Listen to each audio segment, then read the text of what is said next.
Как такое могло случиться с нами?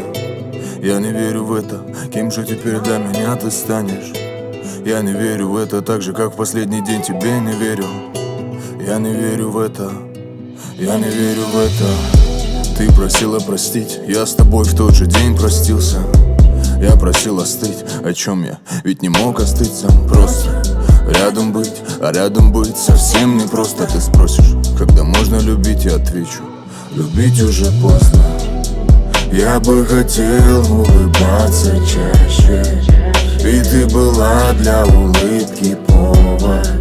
А я останусь для тебя звучащим из твоих уст, из твоих колонок. Я не пишу таким, и пускай ты ждешь моих сообщений. Я не спешу.